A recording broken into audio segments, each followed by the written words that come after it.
Hi, and welcome to Get Used to It. I'm Sheila Kuehl, and as usual, I take you through this hour of fascinating dialogue.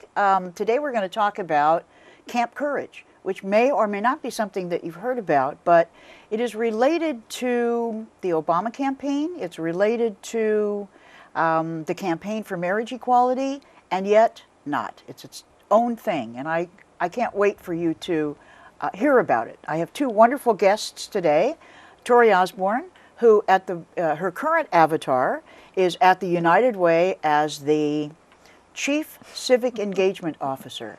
Is that the best title you ever heard of? I think it is so wonderful.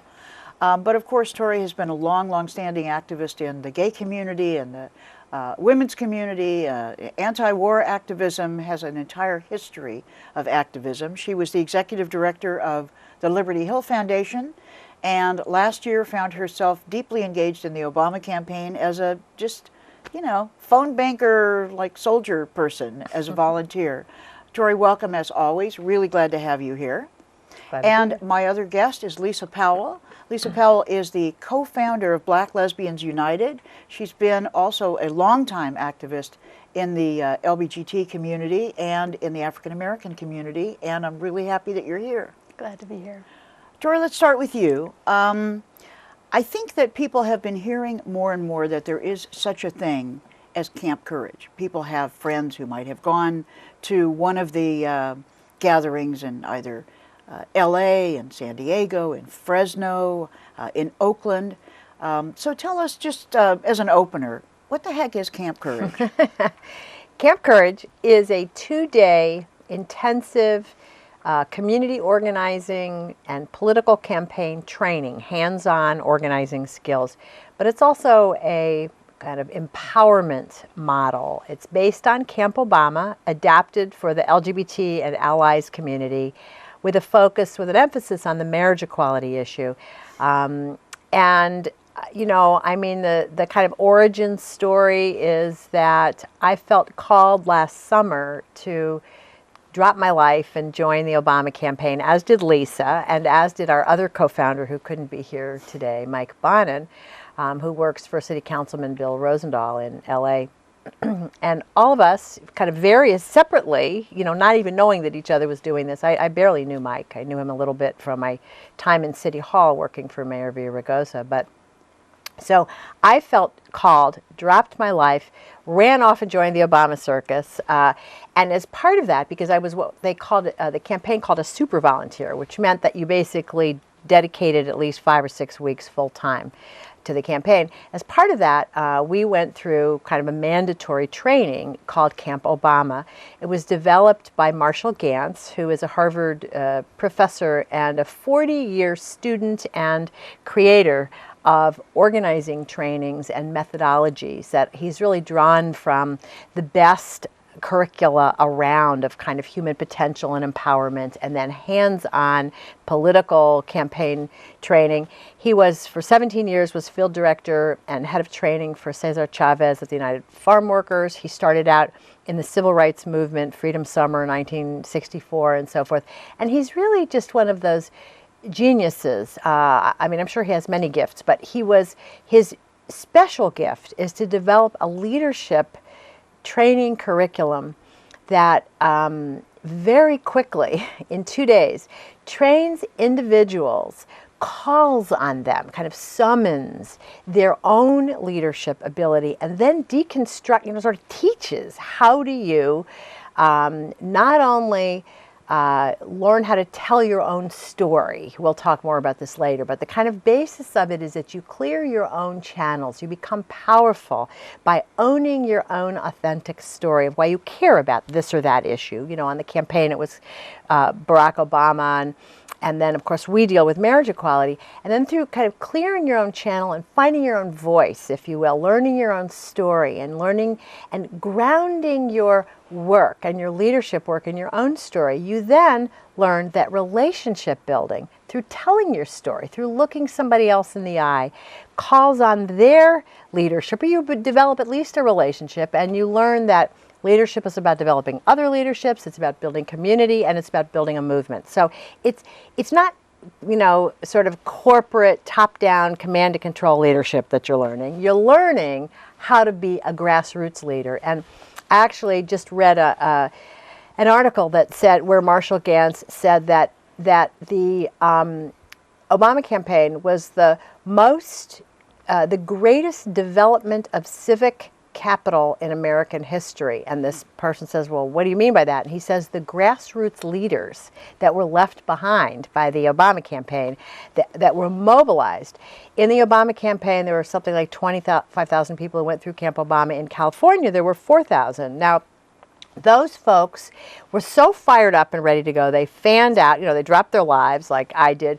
They fanned out and oversaw a vast network of phone banks and meetups and very decentralized. They all went out and organized their friends and family, and found other leaders, and developed this kind of infinitely expanding grassroots field operation that won the Obama campaign. So I came out of the Obama campaign completely empowered, first by Camp Obama and then my experience. And when Proposition 8 passed, when marriage equality was snatched from the people of California by this brilliantly brilliantly evil campaign of lies and disinformation that the right wing put on, where they created a multiracial coalition, religious coalition, and they created a well-trained and well-mobilized army of grassroots warriors, of 100,000 of them.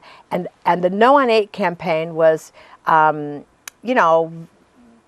let's just at least say it did not do these things, and really did not allow well, the it didn't energy. engage It didn't engage people who were just saying, how do I do this? What can I do? Right. I'm ready. And also a lot of people were saying, I think that's going to be okay. I'm going to work for Obama because that, right. That's going to change So, the I mean, country. I didn't work on the No on 8 campaign. And I went to work on Obama. And as soon as Obama won and Proposition 8 won, there were many of us who said, we got to figure out how to work for our own issue. Well, I think it was within days of the Obama win and our loss on Prop 8 that I just had this sense again of purpose and calling. And I said, you know what? This Camp Obama model, this is what the LGBT community needs, because the LGBT community had become kind of complacent. It talked to itself. It had a lousy campaign. It didn't seem to know how to run a grassroots operation. And it seemed to have lost that vibrancy, that sense of passion and purpose that we certainly had during the AIDS and even epidemic. From Stonewall. I mean, Well, we've had it at various periods. Exciting and engaging, right. and a little radical and cutting edge. And you're right. It felt like we were not there anymore. So after the Obama campaign, I felt, what, this is something I could give back to my community. I've been working on poverty and economic issues for the last decade, and I realized that this was something that could perhaps help to transform at least a critical mass of individuals and help mobilize. There were tens of thousands of young new activists and allies who hit the streets in protest after Prop 8. Many of them had never been active before. Maybe they'd been involved in the Obama campaign. They hadn't been active in the gay community. And there was all of these people who could use training and empowerment. And so I knew that there was only one person who could be the facilitator of this. There was only one person who could help bring Marshall Gantz's absolutely powerful model with me into the LGBT community, and that was Lisa Powell.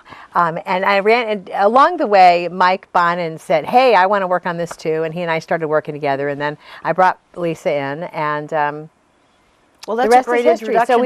So we've done 4 of them. We're going to roll them out every month. We'll keep doing them. We want to figure out a way to do it in California to help build this army of grassroots warriors to go back to the ballot box if we have to, and overturn Prop 8. But in the course of it, it's really also about building a movement that isn't just about one issue, but can be part of the larger progressive movement. Well, I want to return to that because that, I think, is one of the central elements that's so exciting. And the reason why I went to Camp Courage, thanks to your invitation, as a camper in Fresno, which for those of you who don't live in California is smack dab in the middle of the state and not a real urban area, though Fresno is a city. California's Bible Belt. And a little, yes, what they call California's Bible Belt. And it was a wonderful experience. And, you know, there were people there of every different race, and straight and gay, I mean, almost equally divided. I was really surprised how many straight people were so engaged in this. And the facilitators, too, who had been through Camp Obama or had been through the First Courage Campaign camp or whatever and said, okay, I want to keep going. But it's a lot of people to put it on. I mean, it's a huge volunteer effort. It takes 40 to 50 volunteers. But the first person we meet at Camp Courage is you, Lisa, really. So will you tell a little bit about, well, tell us more about Camp Courage and kind of why you're involved and what you do for Camp Courage. Well, when Torie first called me, she said, Lisa, I've got this idea to have a Camp Obama inspired LGBT training, and you have to be the facilitator. And first of all, I said, well, yes, having no idea what she wanted me to do. Except you'd been to Camp Obama.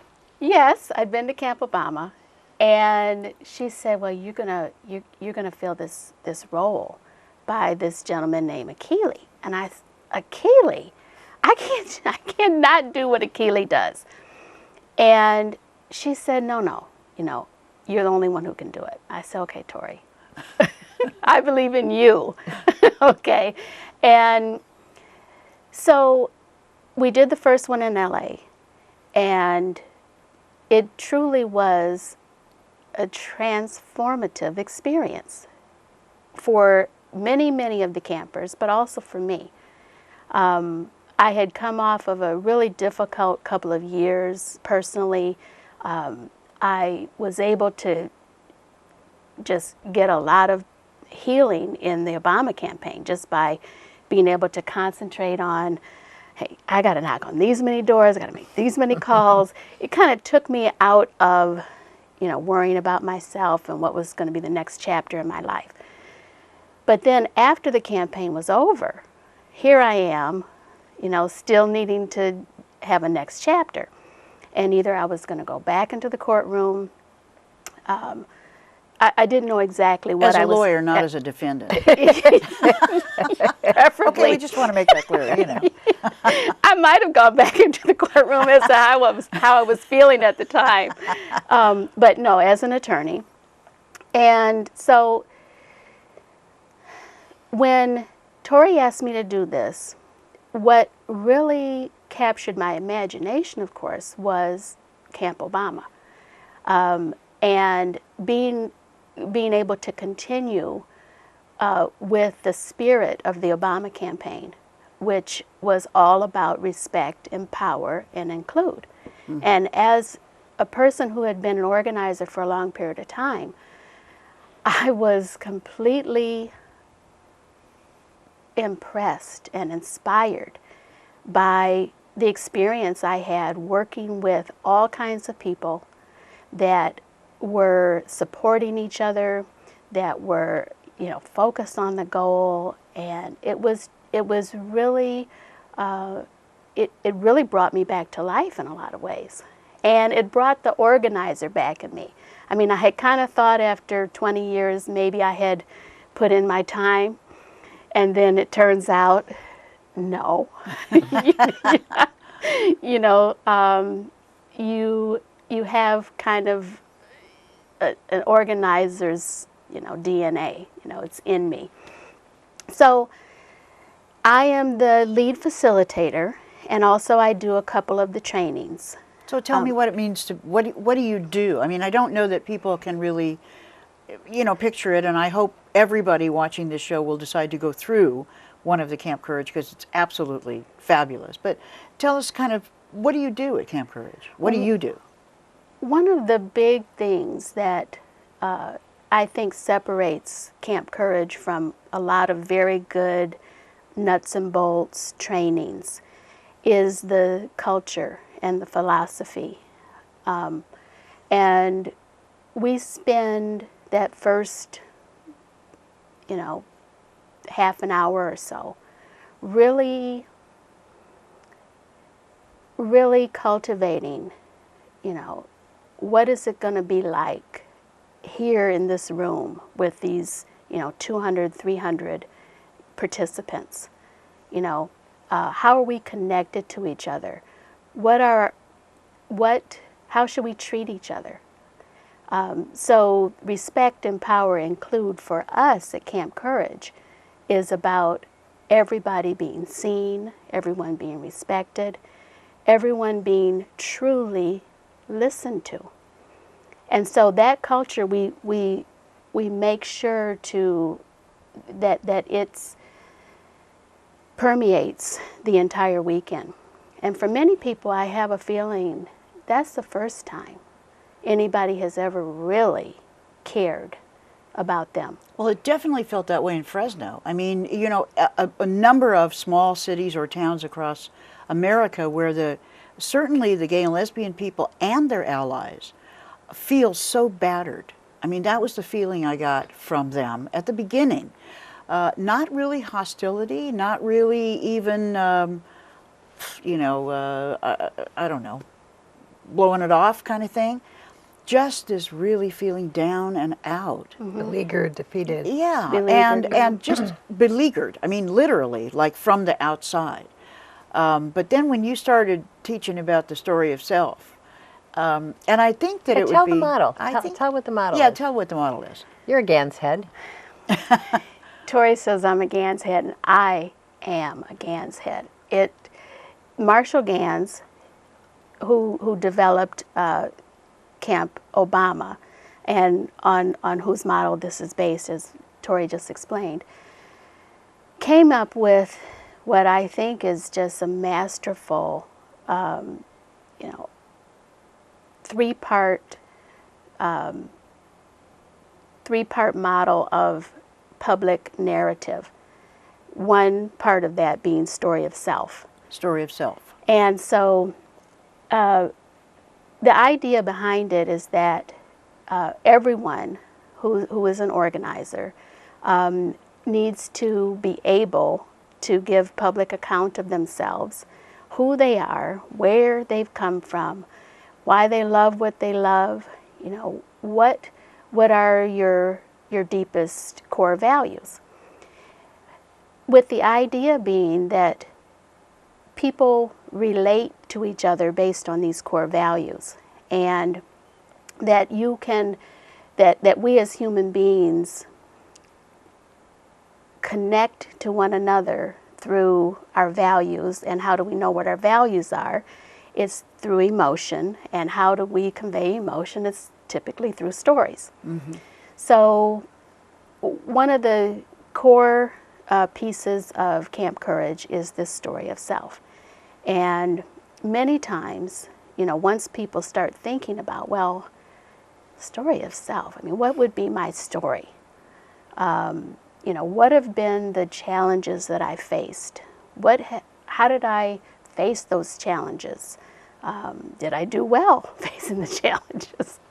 And what did I learn?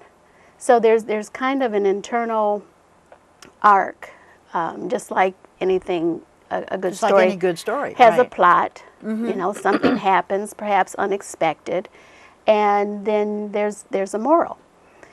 And so at Camp Courage, we spend a significant amount of time helping people excavate that. And what ends up happening is people discover discover that they have a story, that it's meaningful, that they have a voice, that once they learn that, oh my gosh, look at what I've been through and how I was able to rise above that, whether it might be their coming out story or how did they deal with a certain crisis in their life. But in sharing that, and we do a lot of dyads, we do a lot of work in small groups, and then we do a lot of sharing to the entire camp. You start to feel this sense of energy rising among, among everyone in the entire room. You might have felt that. Well, I mean, It's you walk hope. in, you're assigned to a small group. You never met these people in your lives. Even the people from Fresno who were all from Fresno didn't know each other. And it's kind of like, oh my God, how are we ever going to relate? But it's the most interactive thing I've ever been to. I mean, it's not a lot. I hate this stuff, and I've certainly been part of the problem, where they talk at you because they're going to teach you something by talking at you. Yeah, that's It's not like Camp just the Courage. opposite. Right. It's all about doing. I mean, although you gave us a really great example, would you mind telling us about Rudolph? Oh, Because this is like a story of self we all knew. well, when I talk a little bit about stories, I say, some of these are very archetypal. They're universal. Where you have a phoenix moment where, you rose from the ashes, or you overcame adversity, or something that you believed was a liability for you turned out to be your greatest strength. And that's the Rudolph story, where Rudolph had this big red nose. He was teased and picked on. He wasn't allowed to play in any of the reindeer games. And then, as everyone knows, Christmas was getting ready to be canceled due to the weather. And the only one who could save Christmas was Rudolph. So what he thought was his greatest, shame, this liability turned out to be this great asset.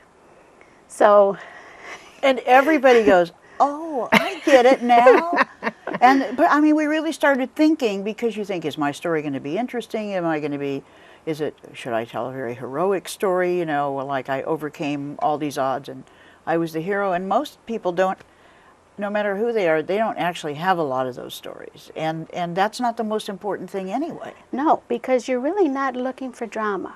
You're looking for the truth of your life. And no matter who you are, you have faced certain challenges. You've been faced with surprises in your life. Everybody has. And the reason why this is important is because people, once they sense, oh, well, this is who I am. This is what I bring. This is the ground upon which I stand. Then they start to see that it matters that their voice is heard. And it starts to call up this, this leadership, from within. Because I think one of the things we learned in the loss of Proposition 8 was that, we didn't do the work of talking to everyone, of telling people from the heart, why is this important? Right. Why does it matter? Right. It was all shaped on television. It was all the impressions. Right. And there were no gay people in those stories. And there were no Funny gay about people that. in those stories. Well, Torie, let me ask you then, in the continuing of this, but I don't have to wait for each other, because I think we've kind of, set the stage. That's just the first part. Mm-hmm. And the other thing that was interesting is that it's leadership development, but it doesn't depend on a leader emerging in each group. It was just the opposite. Mm-hmm. It was like everybody mm-hmm. was developing in mm-hmm. the group. Every single person in the room was developing, and we were all going at the same pace. It was almost kind of magical. But the next thing that happens is what? Well, the three-part arc is the story of self, which people find their own leadership, and it's very empowering. And then the second part is the story of us, which is really finding what you have in common. And again, it's this asset-based, everybody, one of the problems with identity politics is it's all sort of about liability and victimhood, right? And mm-hmm. it's kind of like, I want my rights too, because I'm just as much of a victim as the next person. I mean, that's a little bit of a caricature, but, and this is the complete opposite. This is everybody is a leader. Everybody has assets, everybody brings something to the table, and furthermore, you can't have too many leaders. Movements can have an infinite number of leaders. We're not looking for one Harvey Milk. We're looking for if there's 300 people in the room, 300 leaders, because then you can go out and build 300 communities around that leadership, and you can forge a movement, that synergy, that energy of building a movement, which is what the right did on Prop 8 and what the No on 8 people did not. What Obama did, what the No on 8 campaign did not. So you have the story of self, and then you have the story of us, which is kind of the community, building the community, the teamwork, that synergy, that energy that happens once a bunch of empowered people get together. It's magic. It's bigger than the sum of the parts. And then the third part is the story of now, which comes on Sunday, which is the fierce urgency of now, from the Dr. King's words. It's really like, why? What do we do? What's the context? Where do we go from here? And it's a little bit more academic, or it's a little bit more of an authorized leader, speaks and does that. And I've been doing this in the camps. You certainly have. But the other piece, I think would we need to pause here and let people know that Torie, they can see this speech online. I mean, okay, I'm a big Torie Osborn fan. I've had her on the show a lot, but this is really intensely important in the moment, because in your speech, the one you gave in San Diego, the story of now, you captured sort of why are we doing this? Where do we fit in what's going on? And to say that it's not just about marriage, it's about justice and equality.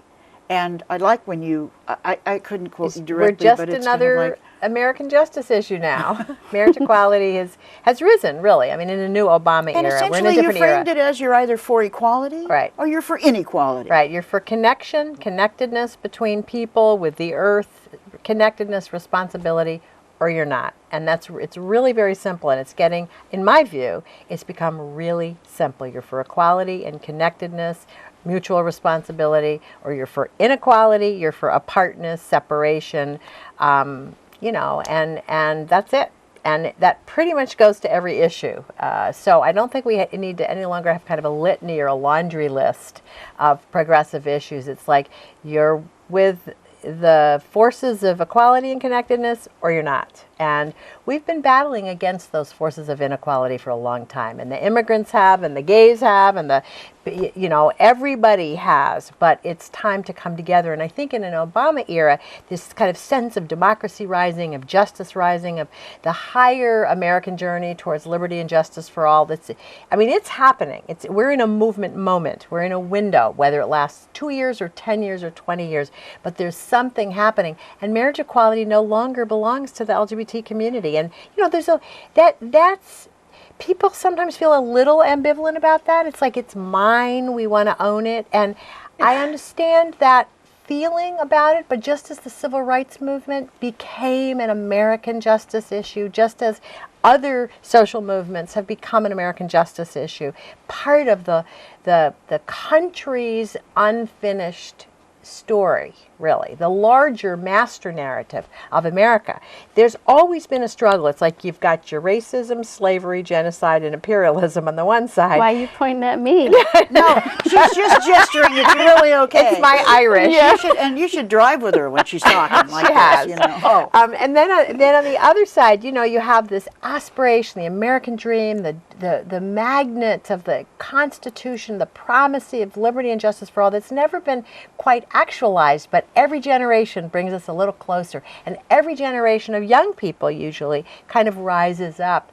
And in this case, we're in a moment that where after 8 years of Bush and the damage to the earth and the unbelievable economic divide that we see in the richest country in the history of the planet, where you have this, the hedge fund, the 50 top hedge fund people getting, and I kid you not, averaging $486 million a year as salaries, while you have, 50% of Los Angeles people living in poverty. I mean, it's crazy, and it's not right. And people, I think the Obama campaign, part of its glory was that it was democracy rising. Obama called it on people. Marshall Gans organized it. It was a management strategy for a field operation, unlike anything I've ever seen.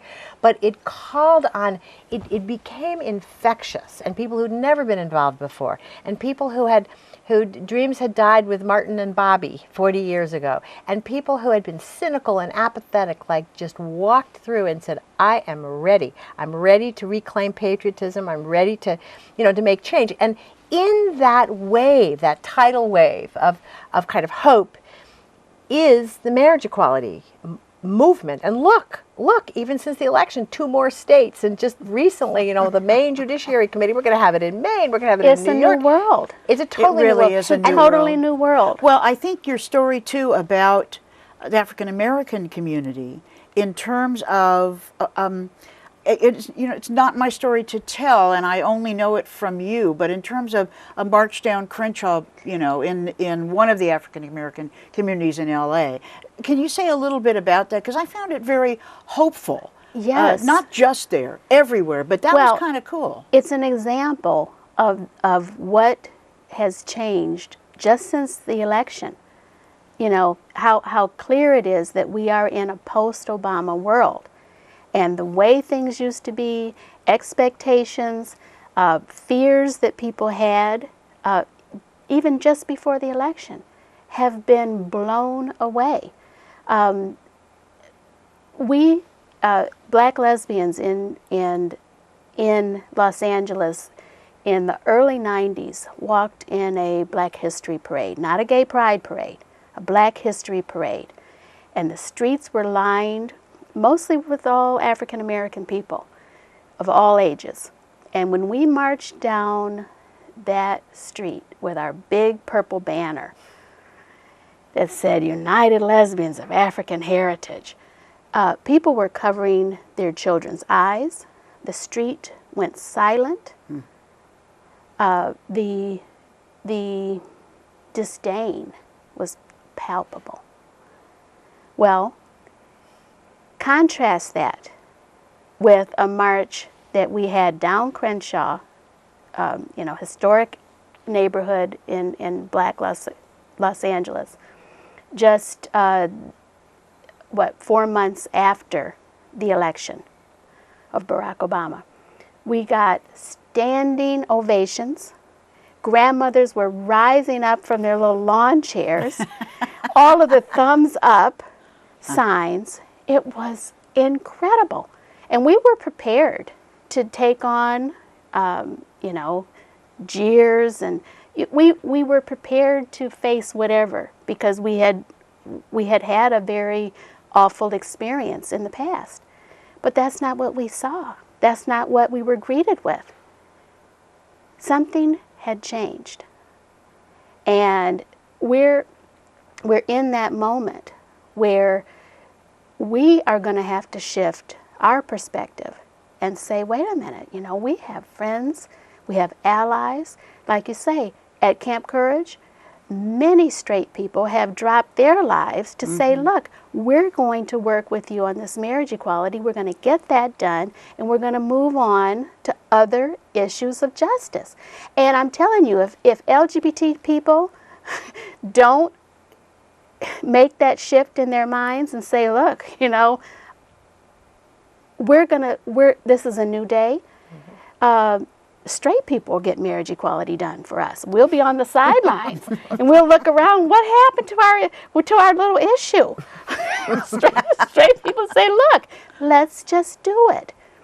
So let's get this done, because we got other things to do together. That's what my friend Bev Rowe from the Obama campaign says. She's out there canvassing. Yeah, she's with canvassing us in the African American community. In South LA, West Adams, straight woman is going door to door talking about marriage equality, and that's happening, all over California.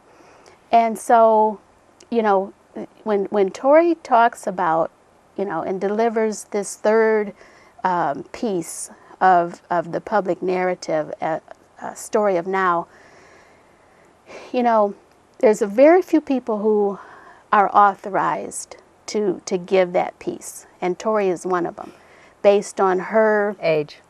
It's not about age. Could be something that comes with age, like you've had experience and wisdom, but no, it's something else. And someone with enough vision and perspective to be able to say, this is where we are at this point in time. And to be able to give an intensely critical analysis of the past era, you know. I mean, those days are over, and to really just new day. it's a new day, and to usher in that new day, and to give us this hopeful sense about what that could look like, because we need to start seeing that. We need to start seeing ourselves as a new movement. Mm-hmm. With a new culture, With a culture new of organizing. culture. And actually, this is the two other pieces that I want to say. Camp Courage, which, I need to give big props to the Courage campaign, because when I had this idea and found Mike to help organize it, and found Lisa to be the magician that makes it all really happen, we needed to find an institutional home, and Rick Jacobs and the Courage campaign just jumped on it. So if you go to the Courage campaign website, that's where you can find out about it. But there's really three pieces of it. There's Marshall Gantz's arc of empowerment and public narrative, which is a big piece of it. It's 50% of it, at least.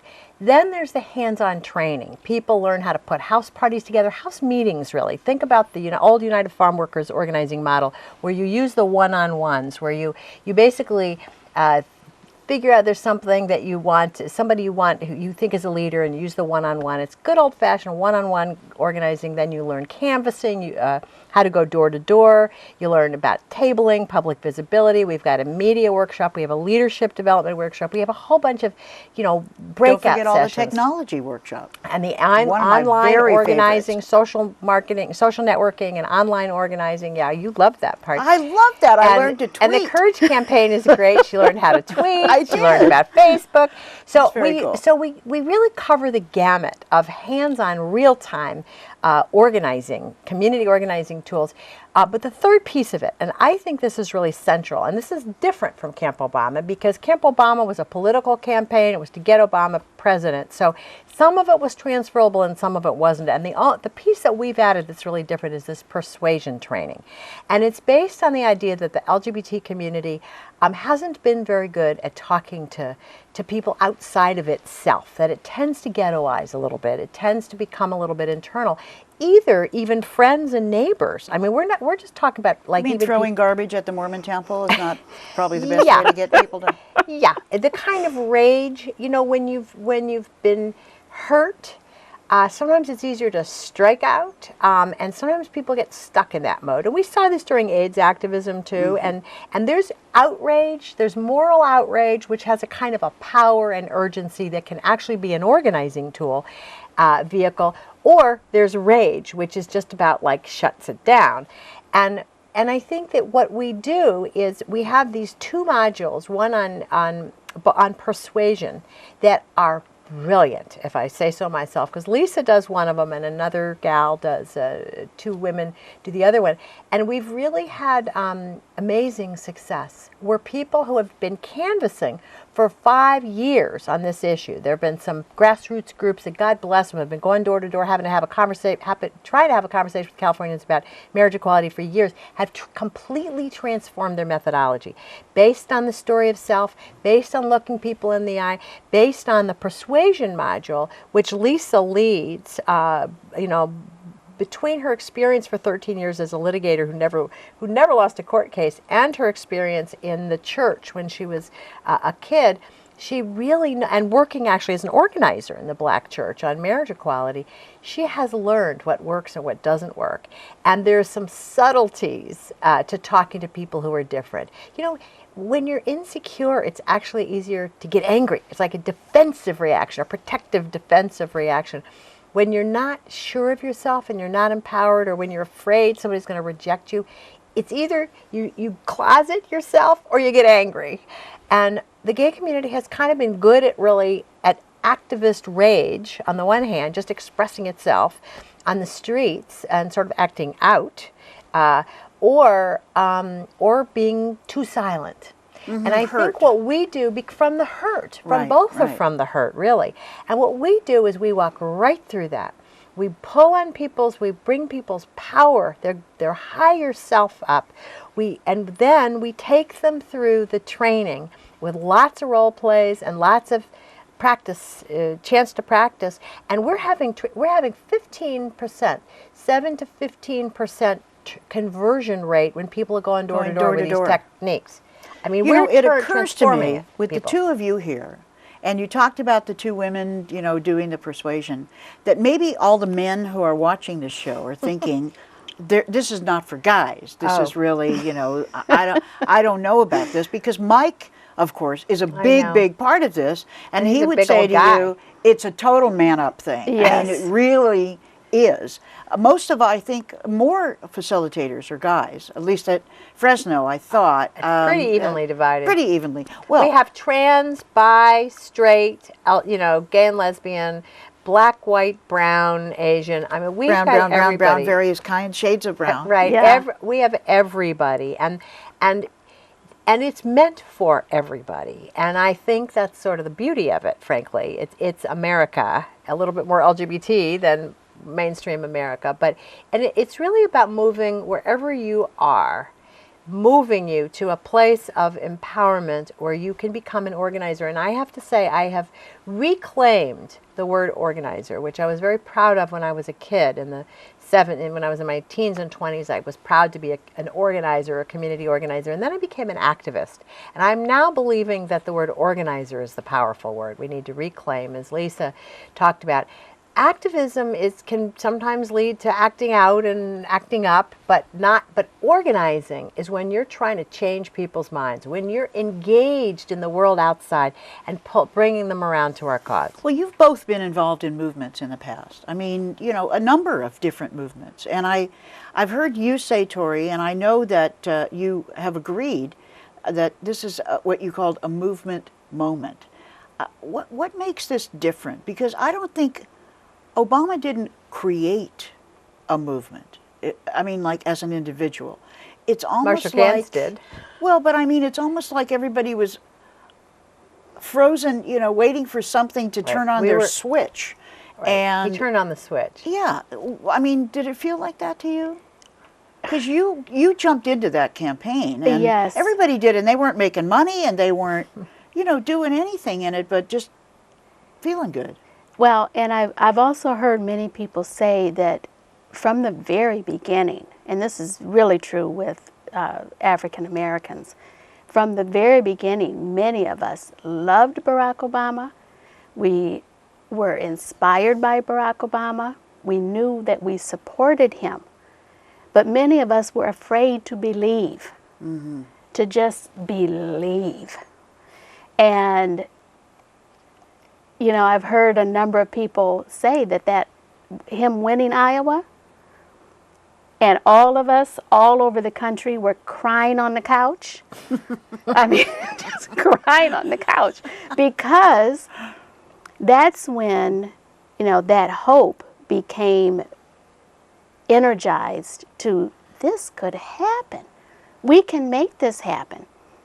And so the thing that Barack started bringing out in people is this sense of, if you really believe in something and you want to see it happen, then just work for it.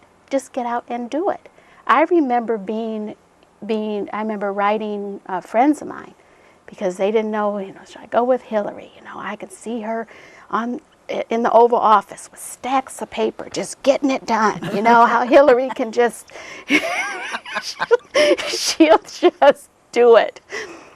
But, you know, for me, Hillary, I thought she's an incredible person. But in terms of what Barack Obama brought out in me, you know, this sense of who we can be as a country, you know, and he was the one who said, you know, it's not about what I can do. It's about what all of us can do and what you can do.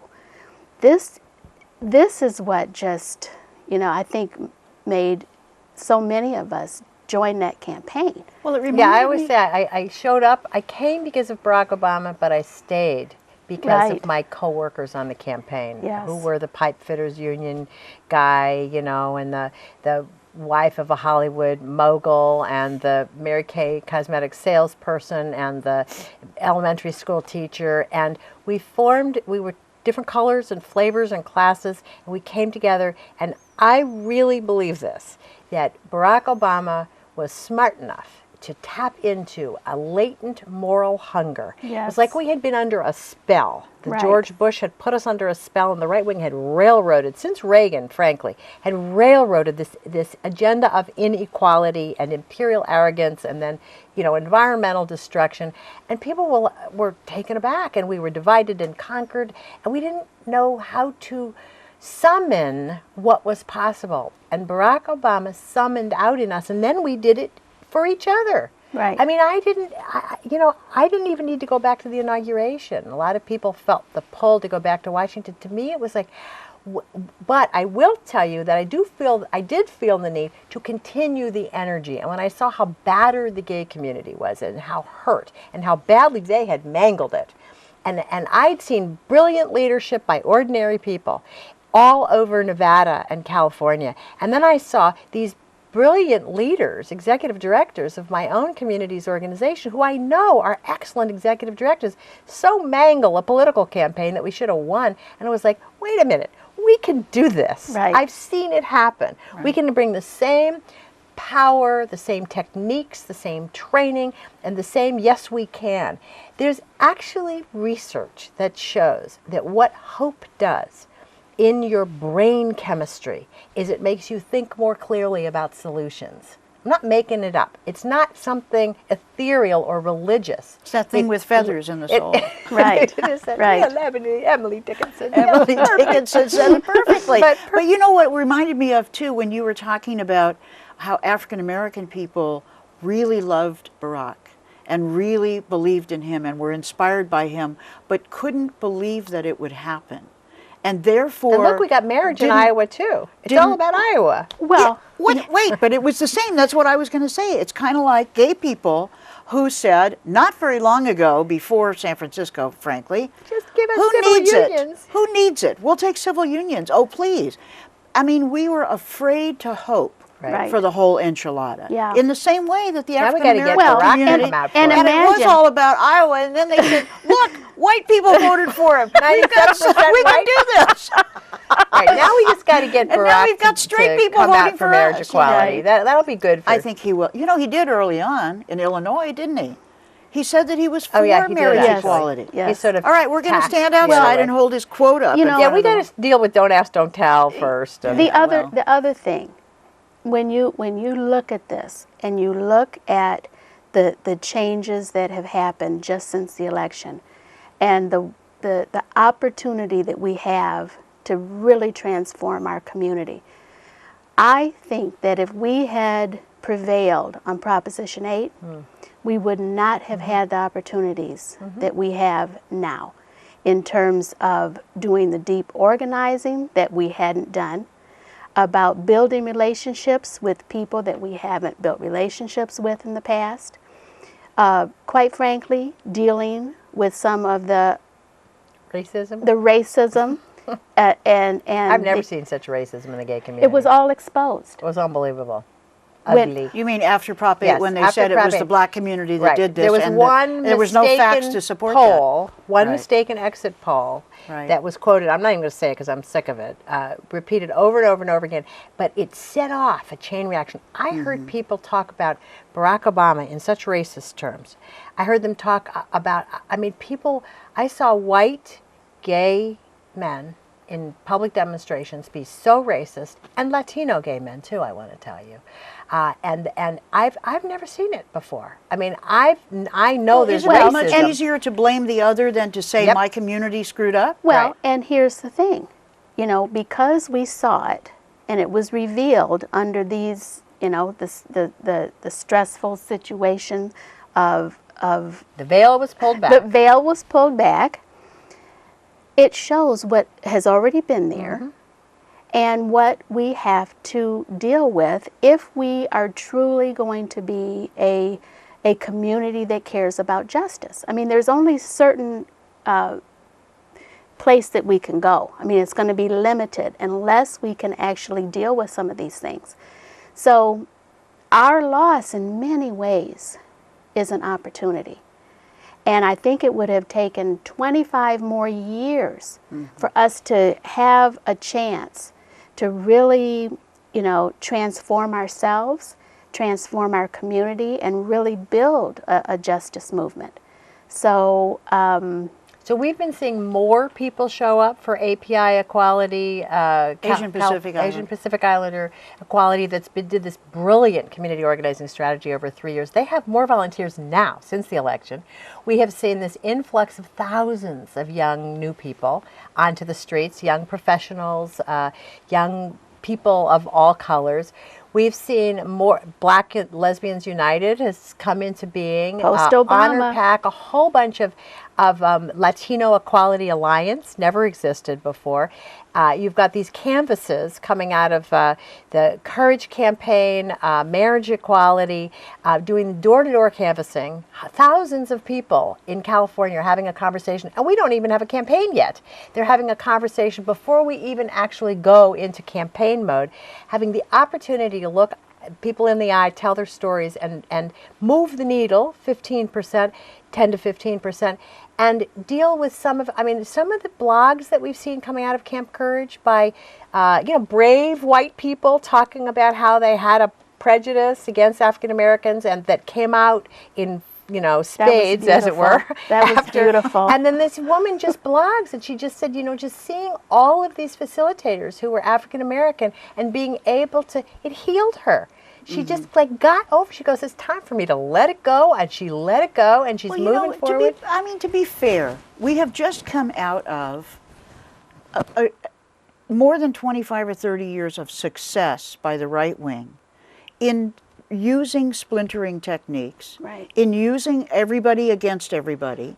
I'm not saying it's an excuse, but I'm saying that there are many of us all over this country who kind of bought into that. Right. We were going to be afraid, and we'll vote for Bush because we're afraid. And we were going to be afraid of each other, and we're not going to get involved in anybody else's movement because I don't have mine yet.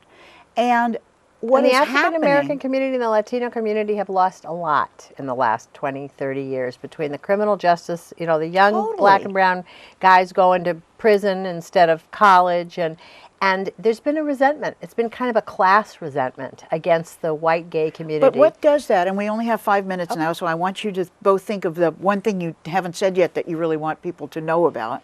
But what happens is we show up for other people. They show up for us. We get to know each other and we go, my God, this is all the same kind of justice fabric here that's been ripped, and we're kind of healing it together. And I loved Camp Courage. And I want you to say one or two more things before we finish about, or anything you want people to know. These are coming up, what they should do, something, I don't know. No silence, it's a talk show. Well, I have to say, after 3 Camps Courage, is that how you say it? Camps Courage? Yeah. After 3 of them, every time I am simply stunned. And I don't want to say it, but I spend the first day after each one of them kind of a wreck, just crying, because I find it so moving. It really reminds me a lot of just, transformation. Church of democracy. It takes me back to early days. I was a teenage evangelist. I traveled the country. There's a whole nother show in that one. But the reason why it reminds me so much of that is because that spirit of openness, the spirit of, I can make a difference. I can make a difference. That's the good news, right, that you're not alone, that you can make changes in your life and in the community, and to be part of a movement. I mean, that's Camp Courage to me. Torie? Well, I guess I would just go back to this thing about us being in a movement moment. And, just like last year was 40 years since Bobby Kennedy and Martin Luther King were killed and Barack Obama was, and we came out of the desert, and That's Barack exactly Obama. But just 40 it's 40 years this year since Stonewall. Right. And we celebrate our own 40-year milestone. There's something And we about have that. built an incredible movement. The LGBT movement has been the single most successful civil rights movement of the last generation. We've transformed on a in a Puritan America on homosexuality. We have changed hearts and minds. It's extraordinary. Just as the right wing has taken power, I mean, God has an interesting sense of irony that the queers have won America's heart as the right wing tried to fight us all the way. The last shall be first. The last shall be first. The meek shall inherit the earth. The queer shall inherit the earth. But it is now time for us to do it differently, to join with America That's right. and take back the country, the world, and the earth for the people. And that's what's happening. That's all we want. Take back America and the earth for the people. I don't know where you go for that, because otherwise it would be the universe, and we'll do another show on that one. I'm really glad that you joined us for this show. I hope that you will go on the Courage Campaign's website and find out more about Camp Courage. I hope that you'll sign up for one of them, because trust me, you will love it.